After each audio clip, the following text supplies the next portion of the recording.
மிகப்பெரிய இழப்புங்க. இது வந்து சாதாரணமான இழப்பு கிடையவே கிடையாது. ஏன்னா இப்பதான் பாரதி ராஜா சார் மறைந்தார். அவருடைய சிஷ்யன் உடனே அவருடைய போயிட்டார். இதுதான் உண்மை. இப்போ பூர்ணிமா பாக்கியராஜ் வந்து என்னுடைய திருமண நாள் ஆனதுலேருந்தே நாங்கள் 2 பேரும் நல்ல ஃப்ரெண்ட்ஸு. கேப்டன் ஃபேமிலியும் பாக்கியராஜ் சார் ஃபேமிலியும் நல்ல ஃப்ரெண்ட்ஸு. சொக்கத்தங்கம் அப்படின்ற ஒரு படம் கேப்டனுக்காக டைரக்ட் பண்ணாருங்க. இது சாதாரண ஒரு இழப்பு கிடையாதுங்க.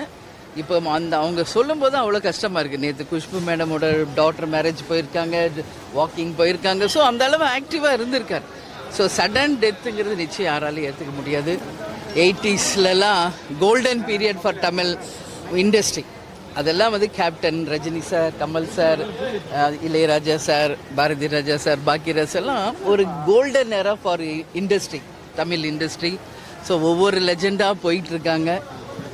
அதனால் இது சாதாரண இழப்பு கிடையாது, மிகப்பெரிய இழப்பு. அவங்க ஃபேமிலிக்கும் அவங்க ஃப்ரெண்ட்ஸுக்கும் உற்றார் உறவினர்களுக்கு எங்கள் குடும்பம் சார்பாக, கேப்டன் சார்பாக, எங்கள் ஃபேமிலி சார்பாக, எங்களுடைய தேமுதிக சார்பாக ஆழ்ந்த இரங்கலை இந்த நேரத்தில் தெரிவிச்சுக்கிறேன். அவர் ஆன்மா சாந்தி அடையணும். அவங்க மாதிரி லெஜெண்ட்ஸ் எல்லாம் வாழ்ந்தது தமிழ்நாட்டுக்கு ஒரு பெருமை அப்படிங்கிறது இந்த நேரத்தில் பதிய வைக்கிறேன்.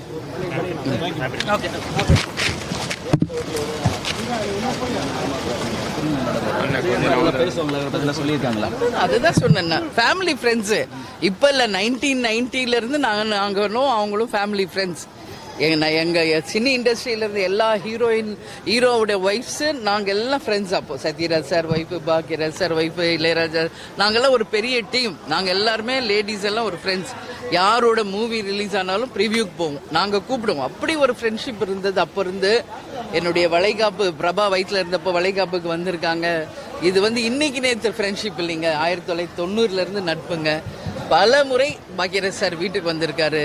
அது மட்டும் இல்லை, கேப்டனு வந்து இப்போ கூட அவங்க சொன்னாங்க, மனித நேயம் மிக்க ஒரு மனிதர் கேப்டன் அப்படின்னு பாக்கியராஜ் சார் அடிக்கடி பூர்ணிமா மேடம்ட்டு சொல்லுவாங்க. அதை தான் அவங்க சொல்கிறாங்க. ஸோ நான் எவ்வளோ பேர்கிட்ட பழகினாலும் கேப்டன் மாதிரி எல்லாம் ஒருத்தர் பார்க்கவே முடியாது அப்படின்றது.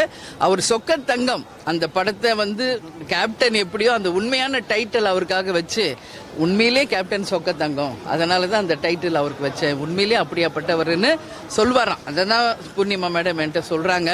ஸோ அந்த நட்பு சாதாரணம் கிடையாதுங்க. நாங்கள்லாம் ஸ்கூல் படிக்கிறப்போ, இப்போ நான், சுதீஷ், நாங்கள்லாம் மிகப்பெரிய ஃபேன், பாக்கியராஜ் சாரோட ஃபேன். அவரோட மூவி ரிலீஸ் ஆகுதுன்னா ஃபஸ்ட்டு எங்கள் ஃபேமிலி நாங்கள் போய் பார்ப்போம். அப்படி ஒரு ஃபேன்ஸ் நாங்கள்லாம். எல்லாமே சில்வர் ஜூப்ளி ஹிட். ஒரு படம் இல்லை, 2 படம் இல்லை, எல்லா படம் அவரோட படம் எனக்கு பிடிக்கும். நான் பல முறை அதை அவர்கிட்டயே நான் ஷேர் பண்ணியிருக்கேன். ஸோ மிகப்பெரிய ஒரு லெஜண்ட் இன்னைக்கு நம்ம கூட இல்லை என்பதை ஏற்றுக்க முடியலைங்க. அவர் ஆன்மா சாந்தி அடையணுங்க.